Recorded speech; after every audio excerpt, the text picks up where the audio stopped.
이재명 후보가 대통령이 되었을 때 재판이 계속 진행돼야 됩니까? 그거를 출구조사를 예. 그 공중파 3사가 같이 했단 말이에요. 그때 국민의 63%가 대통령이 되어도 재판은 계속되어야 한다라고 했습니다. 예. 지금 우리 조희대 대법원장이 내려와라가 아니라 이재명 대통령 스스로 재판을 계속 받아라. 아하. 그것이 국민적 명령이다. 우리 대통령 선거하는 날 심층 여론조사를 했었어요. 예. 그때 출구조사 뭐 누구 찍었습니까를 넘어서서 하나 더 심층 조사를 했던 게 뭐였냐면은 이재명 후보가 대통령이 되었을 때 재판이 계속 진행돼야 됩니까? 그거를 출구조사를 예. 그 공중파 3사가 같이 했단 말이에요. 그때 국민의 63%가 대통령이 되어도 재판은 계속되어야 한다라고 했습니다. 예. 지금 민주당에서 문제 제기하는 게 조희대 대법원장, 그러니까 우리 지금 대법원에서 말하자면은 그 대선 직전에 선거에 개입하려고 했던 거 아니냐, 유죄 취지의 이 파기환송심으로써 선거에 개입하려고 했던 것이 아니냐라고 예. 이야기하고 있습니다만 국민들께서는 여기에 대해서 정정당당하게 대통령의 직을 수행하면서도 재판을 받으라고 그게 국민적 명령이었던 거예요. 예. 저는 그렇게 생각을 하는데 아하. 그런데 이게 뭐 헌법재판소 그때 뭐 불소추특권이네 뭐네 뭐 이런 이야기들이 있었잖아요. 헌법재판소로 가기도 전에 각각의 재판부, 재판이 여러 군데에서 그렇죠. 이루어지고 있었는데 각각의 재판부들이 그냥 다 기일을 추정해 버렸거든요.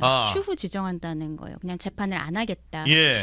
또 그 와중에 재밌는 거는 정진상 실장이 이재명만 추정할 것이 아니라 나도 해달라면서 그 의견서를 내서 그것을 오히려 이재명 대통령이 굉장히 좀 불리한 내용들을 써서 내서 이 안에서 또 분열이 있는 게 아니냐, 빨리 본인도 밖으로 나갈 수 있게 조국처럼 나갈 수 있게 해달라고 지금 시그널을 주는 것이 아니냐라는 이야기들이 있었는데, 이 국민들께서 원하신다, 이거는 말씀하신 것처럼 지금 우리 조희대 대법원장이 내려와라가 아니라 이재명 대통령 스스로 재판을 계속 받아라. 아하. 그것이 국민적 명령이다. 그렇게 말씀드리고 국민들이 싶습니다. 원한다면을 대통령실이나 민주당 입장에서는 다르게 읽을 수도 있는 거 아니에요. 그러니까 아니 여론의 상당수가 여론조사에서 뭐 단 1%라도 뭐 1%는 아니겠죠. 최소한 뭐 대통령 지지율 비슷하게는 나올 테니까 한 뭐 절반이나 아니면 이렇게 나오면 봐라 국민들이 원하지 않냐. 이렇게 또 명분을 댈 수도 있는 거잖아요. 그렇죠.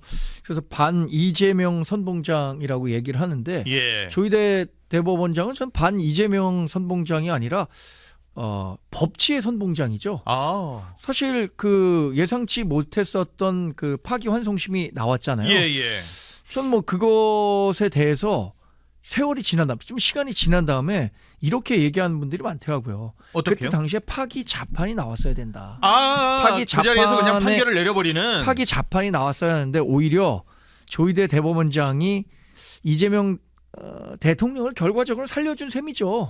당시에 파기 자판이 나와도 전혀 이상할 게 없는 상황이었는데 그럼에도 불구하고 사법부가 이제 국민의 선택을 일정 부분 존중하겠다는 뜻에서 파기 자판이 아니라 파기 환송을 했다고 보거든요. 그래서 지금 지나놓고 보니까 조희대 대법원장이 그때 조금 더 용기를 냈었어야 한다.